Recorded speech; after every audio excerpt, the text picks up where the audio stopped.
Hey guys, I'm Hannah Cox with BASEDPolitics, and you're watching my show Histrionics, where every week I talk about women's issues from a sane, centrist point of view. If you like this episode, don't forget to like, comment, and subscribe, or check out others in the series. Sir Isaac Newton said, "For every action, there is an equal and opposite reaction." That became one of the primary laws of physics. In politics, we have a similar law, and it goes, for every action on one side of the political aisle, there will be an overcorrection and overreaction on the other side of the political aisle. I think this can be observed on a number of fronts, and oftentimes we talk about this phenomenon with the term the horseshoe theory. Horseshoe theory asserts that advocates of the far left and the far right, rather than being opposite and opposing ends of a linear continuum of the political spectrum, closely resemble each other, analogous to the way that the opposite ends of a horseshoe are close together. Put more simply, if you go far enough left or far enough right, you eventually meet back right over here, and you are one and the same. Now, while we could talk about this phenomenon on many fronts today, since we're on histrionics, as you might have guessed, we're going to talk about it as it relates to women's issues. And I would say that this is currently happening with whatever wave of feminism we're currently on over here on the left, and then the red pill manosphere on the right. Now, as you know, if you've been following the show or politics at all, women are increasingly moving further left, men are increasingly moving further right, and it is causing all kinds of problems in our society.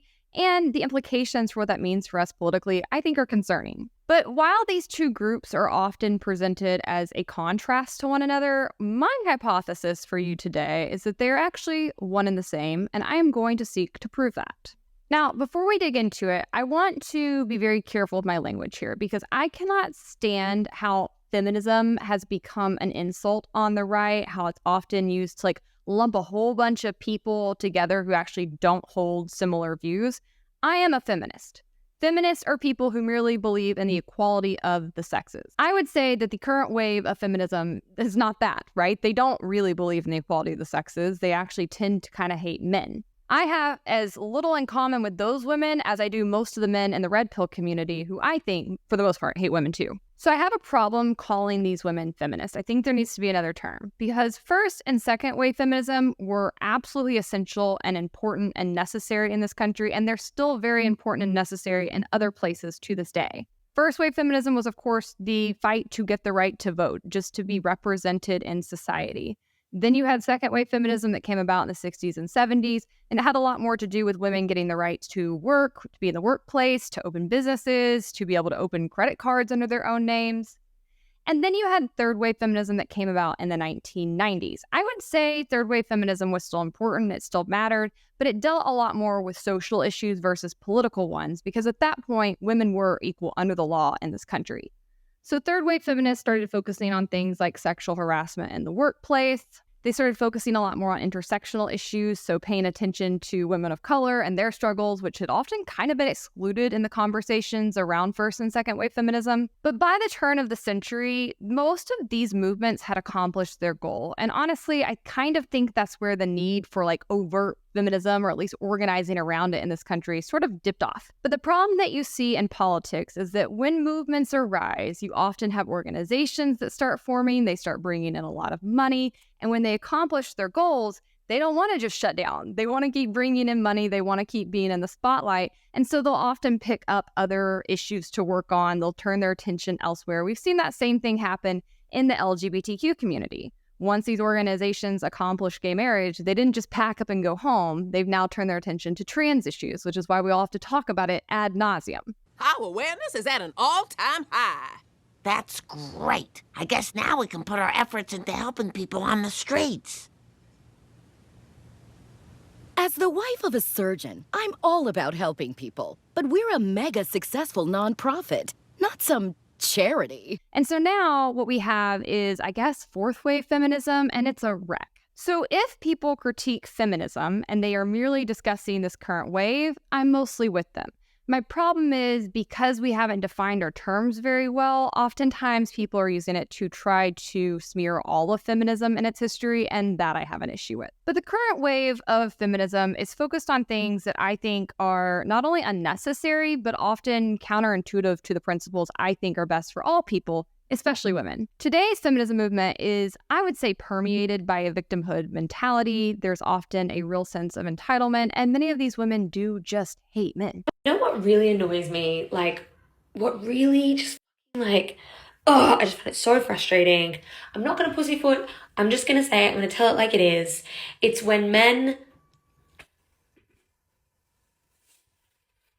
Currently, they're very focused on things like abortion. They started the Me Too movement, which I have critiqued on this channel multiple times. As a former criminal justice reform warrior, I can't stand the Me Too movement. It went in the total opposite direction of what we needed to do, which is actually reduce government involvement, reduce the number of crimes that they're incarcerating people for, and have a higher barrier for proving that people are actually guilty of real crimes when they do exist. The Me Too movement oftentimes fought to get rid of due process. They said, just believe all women. You don't have to prove your case. This is unjust. You should just take their word for it. They often tried to lump sexual harassment in with actual criminal activity like sexual assault. You can refer back to other videos on my channel for more of my thoughts on that, but that is a very, very bad approach to an issue that I think is already one of the worst in our entire political system. The criminal justice system is a total mess. It needs to be absolutely restructured, and we need to do a much better job of protecting individual rights within it. I've also noticed that the current wave of feminism is often very wrong about the things it's trying to accomplish. So one of the things that they talk about ad nauseum is the alleged gender pay gap, which does not exist. Read my lips. It doesn't exist. It's been debunked over and over and over. Women are not paid less for the same jobs with the same education and experience.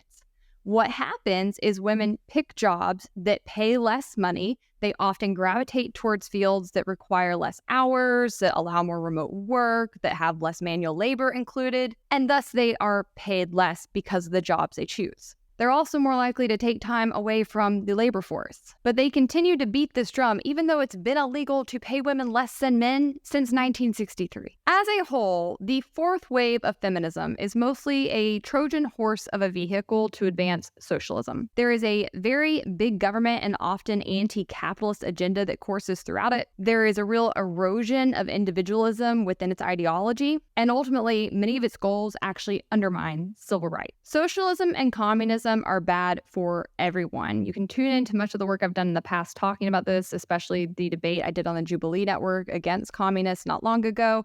But as I pointed out there, these theories hurt everyone, but they especially hurt women. And the mentalities that underlie them are completely toxic. It is not good to lead your life with a victim mentality, and that is what current feminists are pushing. You, sorority girl, actress, influencer, victim.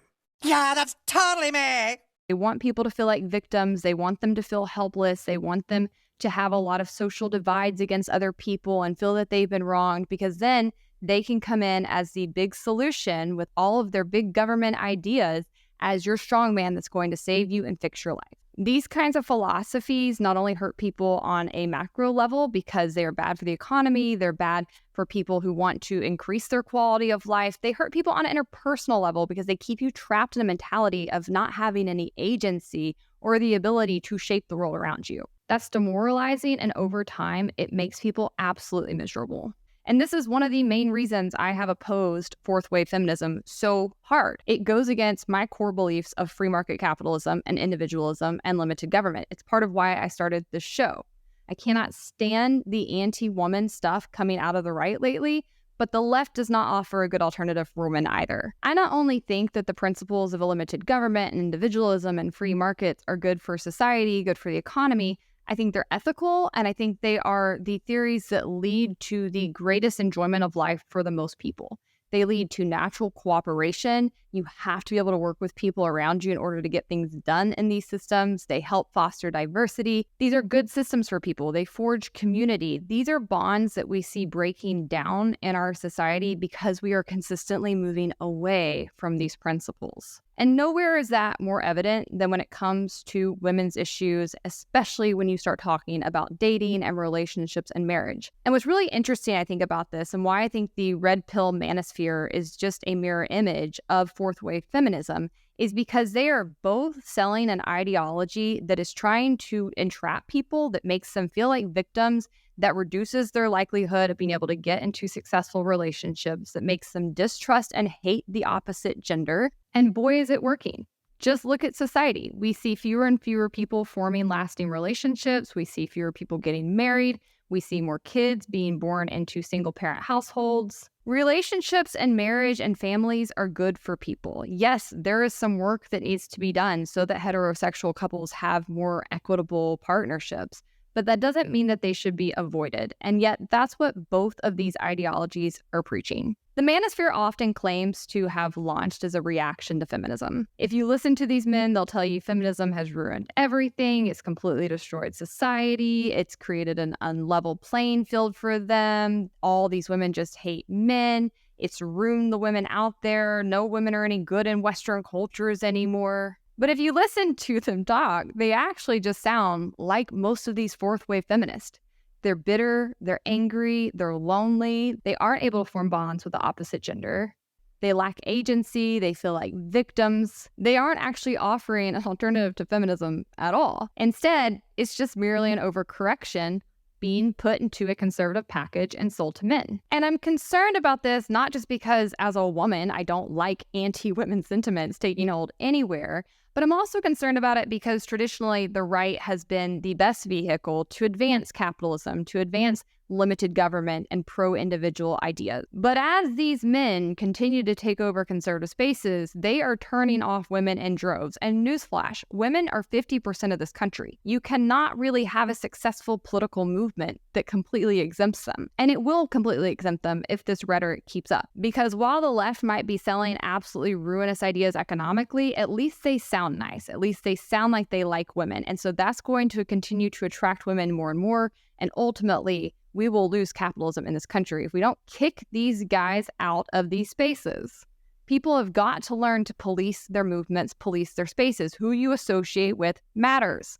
I feel like I have to talk to people like they're little kids a lot of the times. Like, who your friends are matters. It impacts you. People project who you are based on who you are around. The red pill tells men that they are victims. It tells them that their problems are not their own fault, but rather can be blamed on other people, often people who they don't even know. It scares them.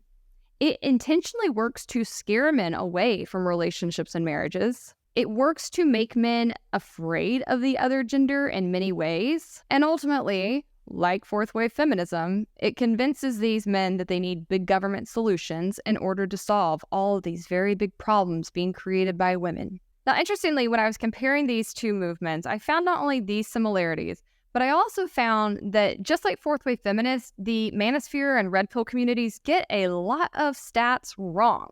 Feminists will tell you there's a gender pay gap when there's not. They'll tell you we need to believe all women without due process and that women never lie about these things. But in the red pill community, they have similar pieces of fiction. They try to make it sound as if false accusations of sexual abuse are rampant when they're not. They try to tell men that they shouldn't get married because divorce courts are totally stacked against them when, as I pointed out in another episode, nothing could be further from the truth. Men actually fare much better in divorce than women most of the time. They have this whole 80-20 myth I completely debunked last episode where they've got people convinced that 80% of women are only going for the top 20% of men, so none of them have any shot at being able to find a girlfriend or a partner. Point being, both groups have some very serious issues reading and interpreting data, and as a whole, seem to just make stuff up that's convenient for their narratives. Two critiques I have for both of these movements that I think are really important to remember is, first and foremost, people are not a monolith. All men, all women, all people of a certain race, all people of a certain religion, anybody using that kind of argument is a problem. People are individuals. They should be treated as individuals. They should be judged on their actions as individuals. Only demagogues and racists and bigots will have you believe that a whole population group is a monolith. And the second important critique I have that I think is really important for humans to flourish is for people to understand that they can always have agency. You cannot control your circumstances, but you can improve them. You can decide your mentality around them. especially in this country where we have so many freedoms, we have so many economic opportunities, we have so many things we've been given that people throughout history would literally die to access. I want to turn your attention to this article with Psych Central because they did this whole deep dive into the pursuit of happiness and the characteristics of happy people. And I loved its findings. It's something that just resonates as common sense. But also, if you pay attention to most religions or philosophies, you'll find that many of them contain these same kind of components where they're teaching their people, their adherents, to try to train their minds along these lines.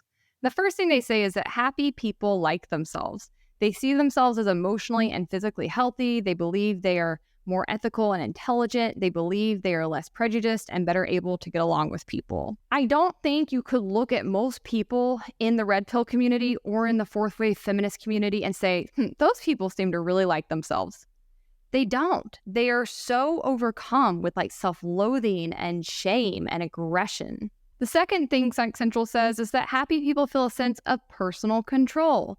They feel empowered. Because of that, they tend to do better at work and school and cope better with stress. I'm very big into Stoicism, and I also, as a Christian, think this is a tenet that runs through that theology as well. But even when bad things happen to you, both of these schools of thought say that you should, one, accept that you don't really know ultimately what is bad or good for you, and two, that there are often silver linings. So anytime something bad happens to me, first and foremost, I recognize that, one, maybe it's not something bad at all.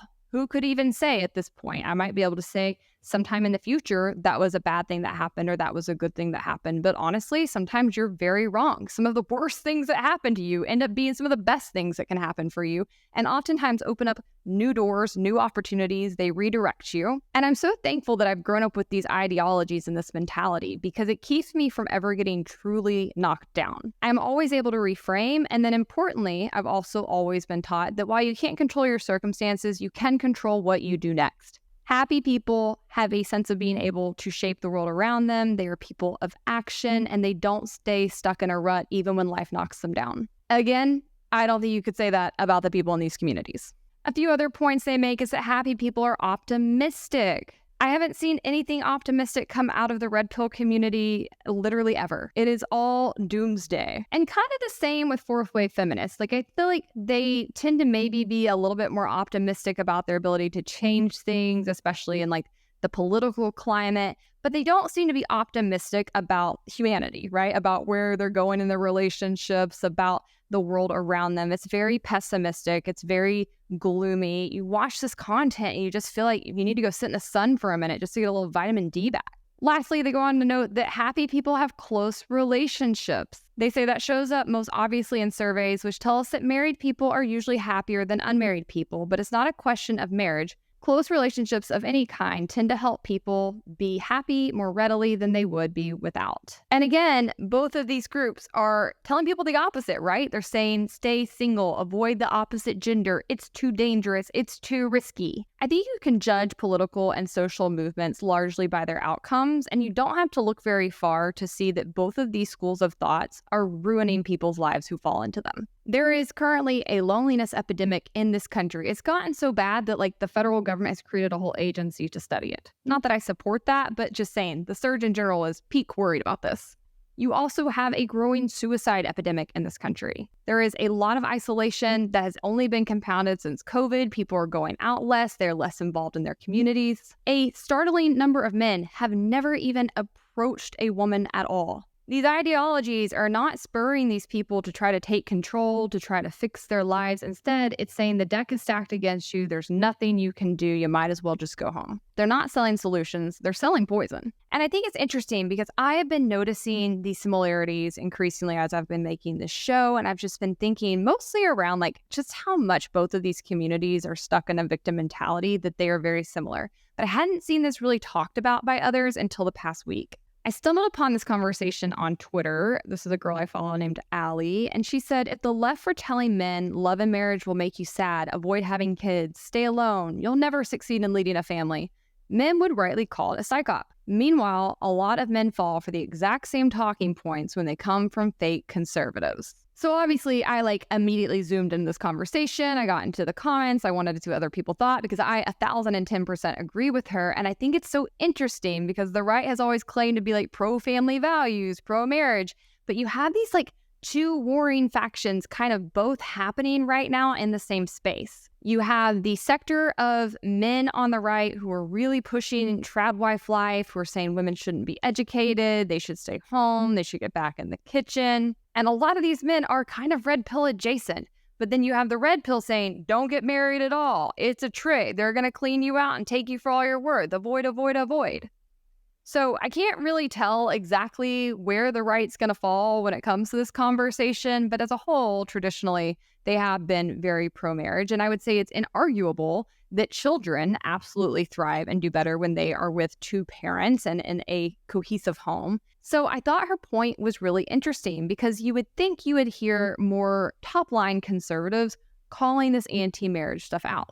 I pulled a few of the comments in response to her that I thought were interesting. This one's from a woman named Jocelyn. She said it's attractive to them because it tells them they're a victim and gives them someone to blame. It's the exact same reason people fell for the left. 100% right, Jocelyn. Alan said, counterpoint, the red pill is leftist. Everyone just agrees to pretend it isn't for some reason. Another person said, the funny thing is the left has been saying and advocating for that for years. Up until recently, men had just been ignoring them. And Allie responded again and said, yeah, when it's from the World Economic Forum, everyone is real bold about, I will not eat the bugs. But the second it's from a divorced dude with a Pepe profile picture, everyone loves it. Terry said, ironically, it's the exact same Marxist sentiment of the feminists they complain the most about. Only difference is who the audience is.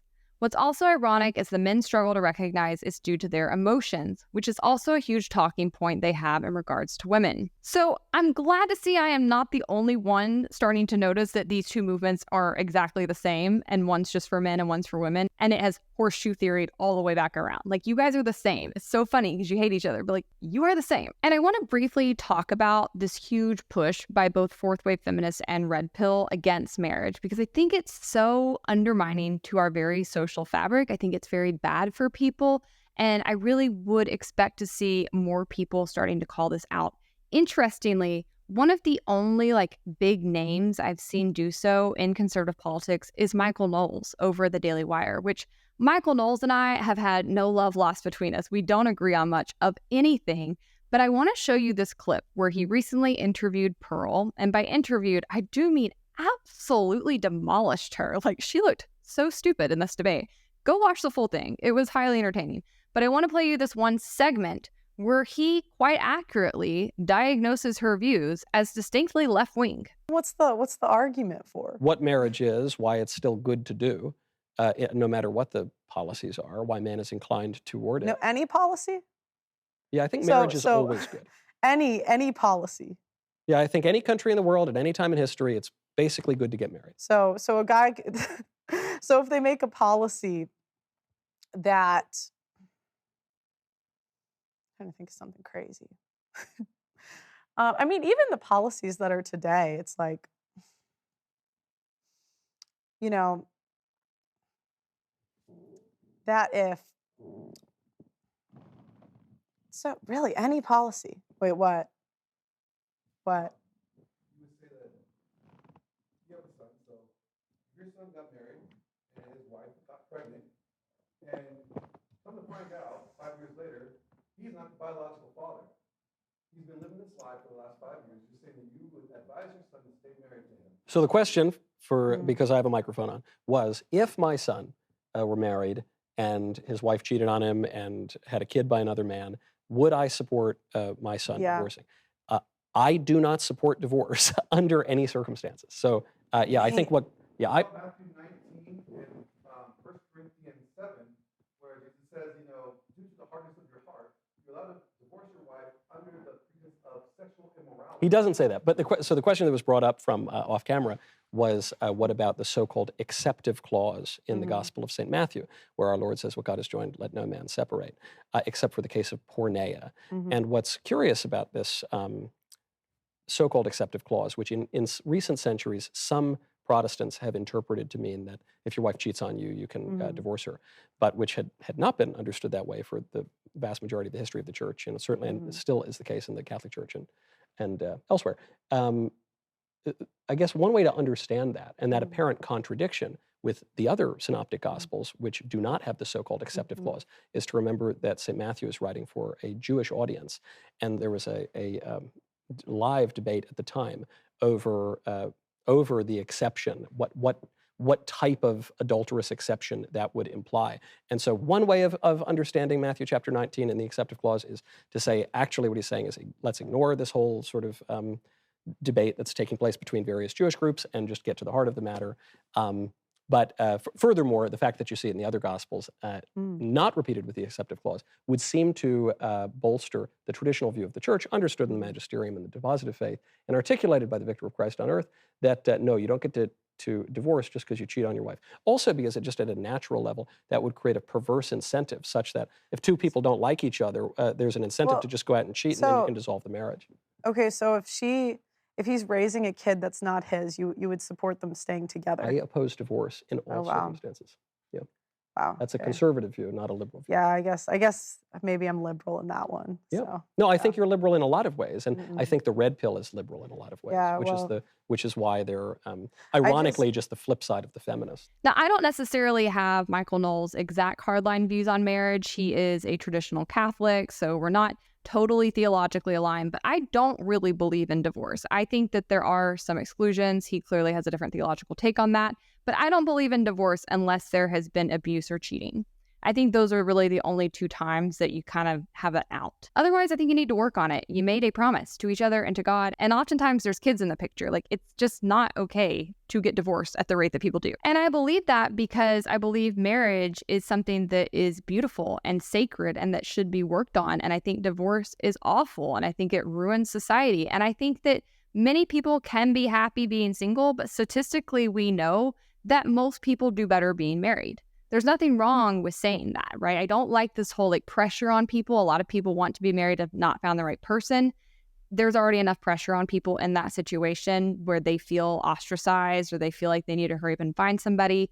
I am not coming at from that point at all. I think you need to be very careful about who you marry and when you marry. But we can be honest and say that when you do, if you marry into a healthy situation, it is something that tends to better people's lives. But this anti-marriage sentiment runs so deep in both of these communities. I want to show you a post recently I made on Twitter just stating the obvious that took off because it made people mad. Last week I wrote, red pill nonsense is most of what makes its way onto Twitter. But in the real world, divorce has been on a downward trend since 2008, and they're at a 50-year low, in large part due to people being more selective and marrying later in life. Older generations were and continue to be far more likely to divorce. The divorce rate in the US is heavily skewed by divorcees remarrying and divorcing again. Second and third marriages are much likelier to fail. First marriages are more likely to last. 74% of Americans, or about 98 million people who are married, say they are happy in their marriages. A 2024 Gallup poll also found that married adults report higher levels of happiness than those in other relationship statuses. Marriage is a stronger predictor of well-being than education, race, age, or gender. Who you marry and marrying at the right time for you are some of the most important decisions you can ever make. But as a whole, marriage is thriving, and the people who are fortunate to enter into it with people of good character thrive. Don't let them convince you otherwise. One important stat that contributes significantly to divorce and should be avoided: a partner high in neuroticism traits. Neuroticism is a personality trait linked to an increase in negative emotions, including irritability, anxiety, self-consciousness, depression, and emotional instability, which sounds like many of the men I see in the red pill sphere. Now, this had 236,000 impressions. As you can see, there was a lot of engagement and a lot of opinions that came. But what I thought was so interesting were how many of them were negative, because for whatever reason, these people really, really need to believe that marriage is bad and that other people who enter into it are miserable. As you can see in the comments, Pearl even wanted to debate me about this topic, which I don't really know what there is to debate. These are just the basic stats that are out there. One thing I did see in the comments from a lot of the red pill men is like, well, marriages are down, so that's why the divorce rate is down. As I've said many times, I don't think most of these guys can read, and they certainly can't read data, but sweeties, that is not how a rate works. A divorce rate calculates the likelihood of people who are married getting divorced. The marriage rate predicts how likely people are to get married. They are not intertwined. As I acknowledged in the original post, that one thing that could make them tangentially related is that people are delaying marriage. They are being pickier. They are often waiting till they are further ahead in life, till they're a little bit older. And that could be contributing to people making more stable partnerships and therefore being less likely to divorce. But fewer people getting married does not in and of itself impact the divorce rate. You understand that, right? Now, the marriage rate being down in and of itself could be good, could be bad. It's probably one of those things where we need a little bit more distance to say, because as I've suggested, it could just mean people are delaying getting married. They're going to wait till they find the right person. They're not being pushed to marry people who aren't really good matches for them. And that could ultimately be a good thing. It's still kind of hard to tell if that's what's happening, though, or if instead what we see happening is people refusing to interact with one another and entering into lives of isolation where they are never going to have companionship. And that, I think, would absolutely be a negative for society. Not only because it will hurt our relations, not only because our political divides will become even worse, but also because it means we as a society are going to have to take care of a lot of old and aging people with nobody around them, which would be a tremendous financial burden. And that's a very realistic possibility. Social Security and Medicare are already completely strapped. They're going bankrupt. The pyramid scheme is not working out. We have this huge aging population, fewer people being born. It's not looking good out there. And interestingly, the people who are mostly avoiding marriage are the same people who will probably need the most help in the future.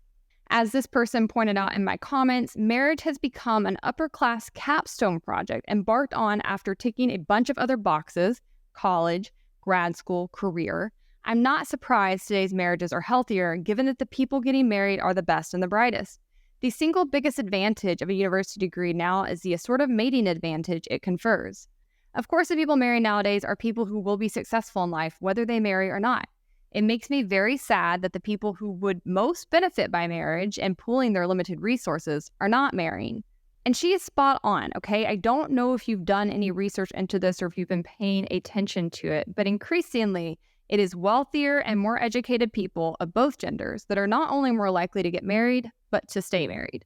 Now, one bit of news that is encouraging is marriage rates actually are up. They have been increasing for the past couple of years, so that could be a trend that continues. We'll see. But I want to turn your attention to a few articles kind of dissecting what's really going on here, because there are real socioeconomic impacts. As this headline with Yahoo reads, the richer people are today, the more likely they are to get married and stay married. And they have some very interesting stats in this article. They say the divorce rate in the U.S. declined 18% between 2008 and 2016, and that's likely because, as I said, couples today are waiting until they're older and more established professionally and financially to marry. Money and education tend to protect against divorce. And they go on to say that marriage has, over the past few decades, become the province of the elite. Relatively wealthy and educated Americans are more likely to marry than their less well-off counterparts, and marriages between wealthy, educated people tend to be stronger. People are also waiting longer to tie the knot than they did in the past, often living together before putting a ring on it. That's also a likely factor on the declining divorce rate. People have a chance to run a trial marriage and see if it's worth making it official. All of this to say the couples choosing to get married today are the couples who are less likely to divorce in the first place. I also pulled this paper from the Marriage Foundation, which is obviously pro-married, but they too report the rich get married and stay together, the poor do not. According to the Office for National Statistics, 53% of births are to married parents. However, this total figure conceals a dramatic variation in the prevalence of marriage. The marriage gap. Our new analysis of data from the Family Resource Survey reveals that among mothers with children under 5, 87% of those in higher income groups are married, compared to just 24% of those in lower income groups. This represents a difference in odds ratio of 6 times. Further analysis of general household survey data going back to 1972 shows that a marriage gap has opened up across mothers of different ages. Those who buy rather than rent, those with a degree are not, those who smoke are not, and those who work are not. The marriage gap matters because couples who marry before having a child are more likely to stay together, thus avoiding the increased risk to income and child well-being if they split up. Lastly, I'll turn your attention to the Institute for Family Studies. They do a lot of great work there too. They say the significant minority of adult men and adult women who get and stay married are much more likely to hold greater wealth. When measured in terms of the assets they own, including homes, retirement savings, and bank accounts, minus their debts. To an important extent, the wealth divide in America coincides with a marital divide across the nation. As I said in my Twitter post, marriage is a better predictor of health and wealth than almost any other statistic. And yet both of these ideologies, fourth wave feminists and the red pill community, are lying to people that are in it and telling them the opposite. They're scaring them of relationships with the other gender. They're making them self-isolate. They are decreasing the chances that these people will be able to find other people. They are reinforcing negative stereotypes. The list goes on, but it is to these people's detriment. And their anti-marriage agenda is not the only way that the red pill keeps men entrapped. They're also super anti-mental health care, which I think is, again, an overcorrection in response to fourth wave feminists, right? They often say, like, women are too emotional. All of these single women are on antidepressants. They all go to therapy and talk about themselves ad nauseum and never improve. And, there's some fair critiques within that. I am a huge proponent of mental health care. I have often employed therapy. I have no issue with people using medications if it helps them. But I will acknowledge that oftentimes there is too much of a focus on talking about your feelings on the left and not enough of an emphasis on taking action and fixing your problems, right?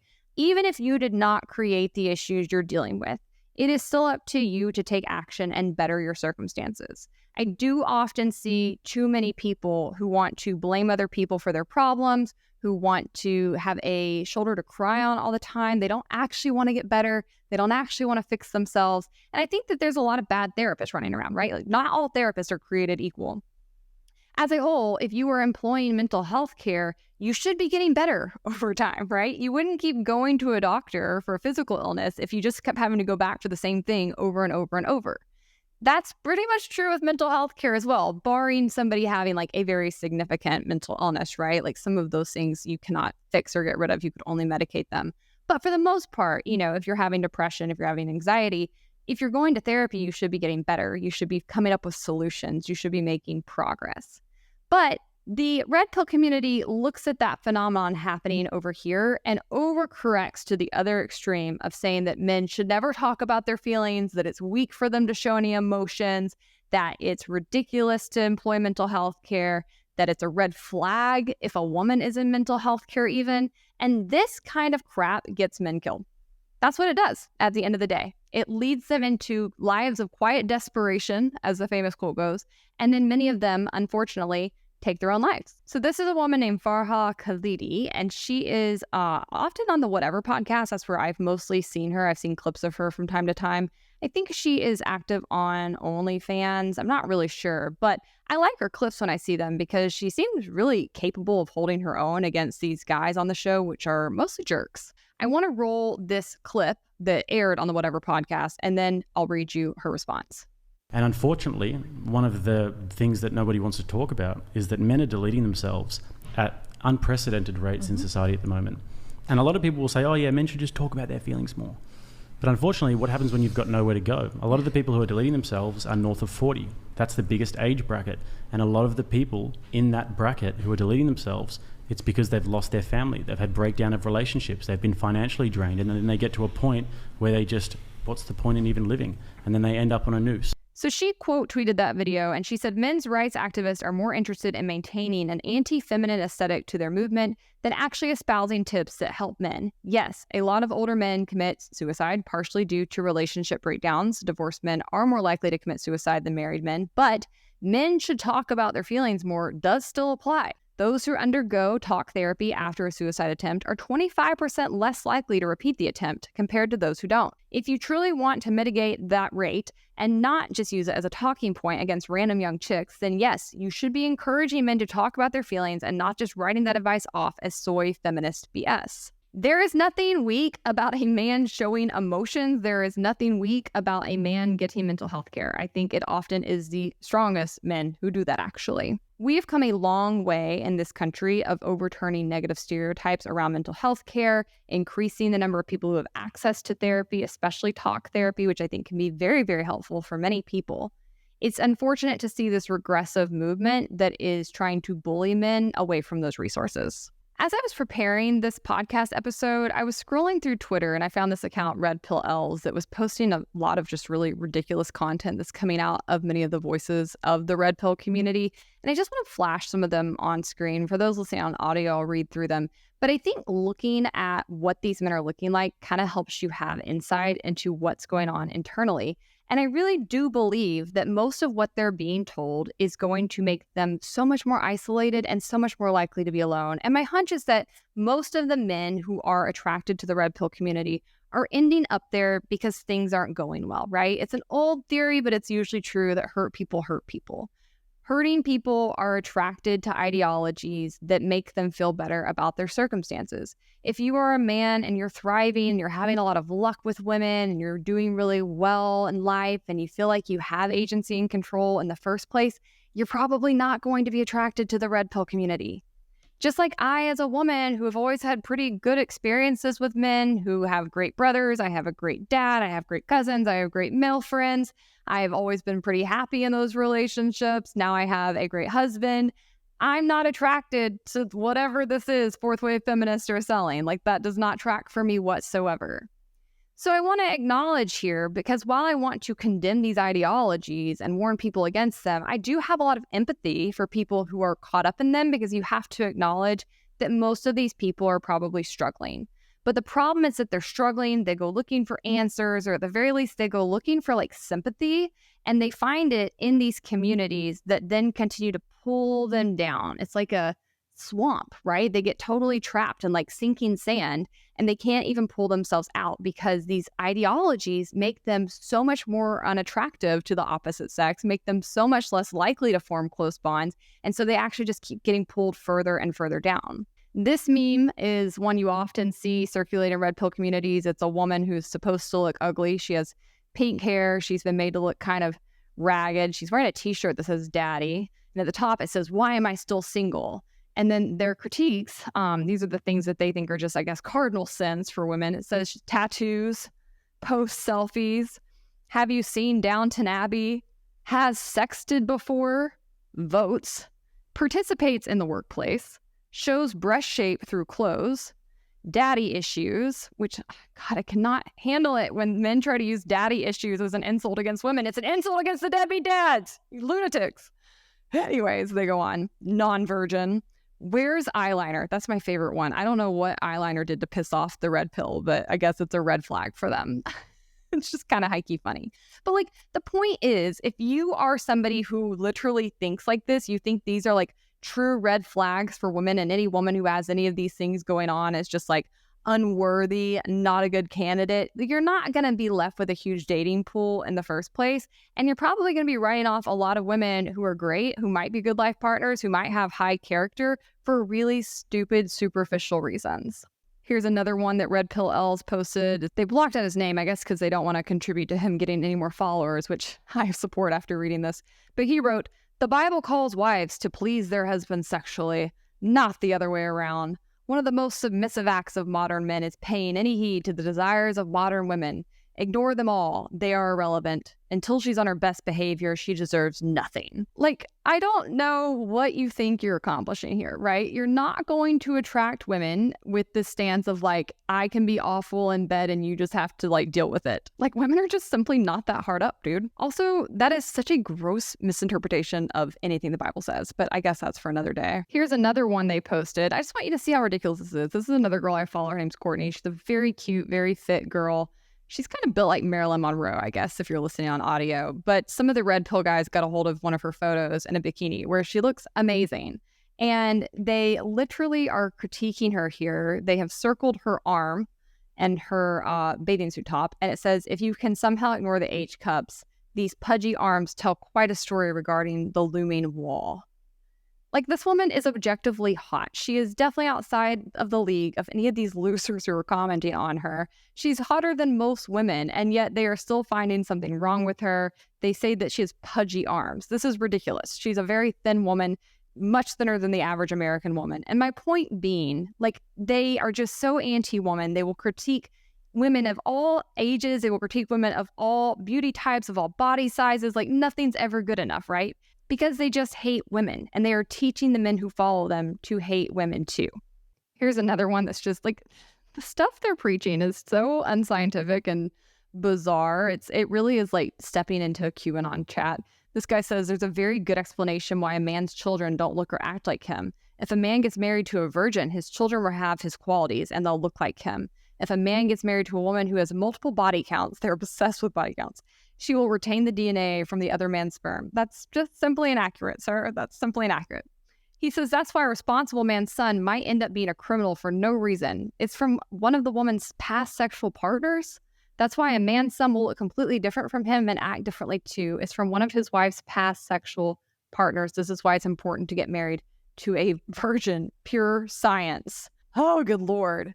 And, you know, we can read this and laugh at it for being stupid and unscientific and also just really creepy. It's so creepy to be really turned on by virgins and obsessed with virgins. Like, it does give, I would not let you near my children. Like, oh, God. But the problem here is that many of these guys who are falling into the red pill community are young. They're not that well educated. They go to public school probably, right? So they're not getting the best education.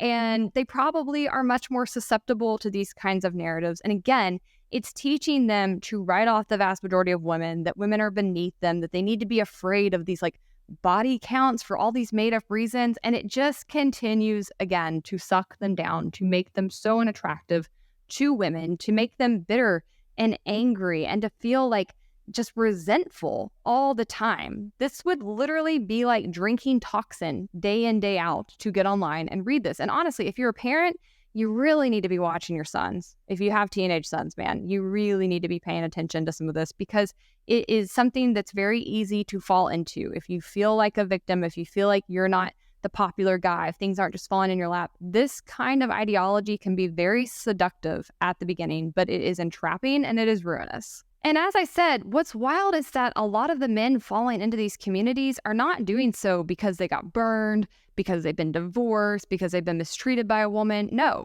a significant portion of them have never had any relationship with a woman, period. A study published on Date Psychology reports that almost 50% of young men between the ages of 18 to 25 said they had never approached women for dates in person. In the entire data set, 29% of men said they never approached a woman in person before. 27% said it had been more than 1 year. This was larger for men in the age 18 to 25 group. 45% had never approached a woman in person, according to the study. A majority of single males surveyed reported fear as the main reason they do not approach women for dates in person. Fear of rejection and fear of social consequences were the two most common responses. Now look, I'd probably hate the opposite gender too if I only talked to men online, because some of you guys in the comments are just absolutely crazy.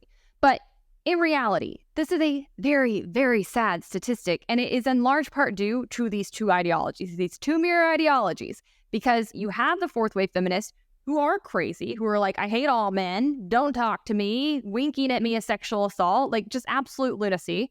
And then you have the red pill community being like, don't talk to women, they might lie and say that you sexually assaulted them, and they're going to be mean to you, and they hate men, and they wouldn't give you a chance because you're not a 666 Chad, which means like a six-pack. I forget, 6-pack, 6 foot tall, 6-figure income. Yeah, they keep telling men this, right? Like if you're not a 666, women won't want you. I have been a woman for 36 years, and I can count on one hand the number of women I have known or crossed pathways with who thought like that.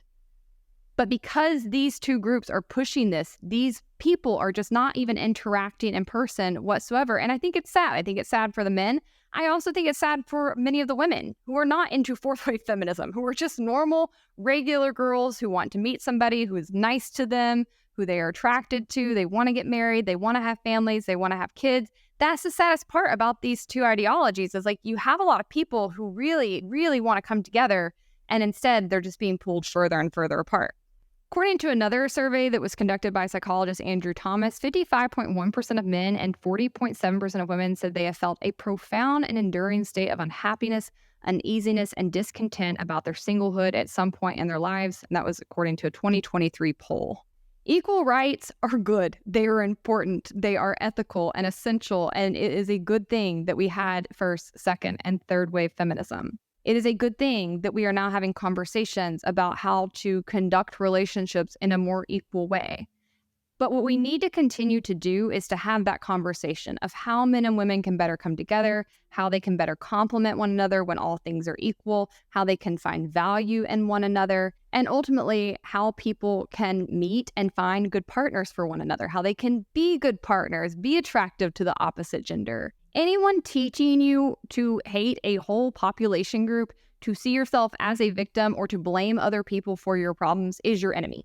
These two groups are mirror images on the far left and the far right, one for women, one for men, and they will both ruin your life. They need to be avoided. They are completely wrong in most of their beliefs. They are not able to read even basic data. They don't have solutions for you, and they will continue to compound the problems you're facing. In reality, the best thing I think both genders could do would be to actively seek relationships with people of the opposite gender. And I don't just mean romantic relationships, because I think a lot of this is informed by other secondary relationships as well, right? If you don't have a good relationship with your father, if you don't have good male or female friends, then you are more likely to get sucked into these narratives. I think as a whole, people really want things to get better. But in order for that to happen, you have to take some control of your circumstances. You have to exercise your agency. You have to be willing to be rejected. You have to be willing to get hurt. And if that happens, you have to be able to keep it moving. It is not the end of the world. What is the end of the world is getting stuck online, becoming bitter, becoming angry, letting that foster, feeling like you have no ability to change your circumstances. That will ruin your life. Getting rejected will not. All right, guys, that's a wrap for this week. I hope you liked the episode. Leave me a comment. Let me know your thoughts. Did I miss any similarities between these two groups? I feel like there's probably many more. I can't wait to hear your thoughts, and I'll see you next week. If you liked this episode, don't forget to check out others in the series Histrionics here and subscribe to my channel.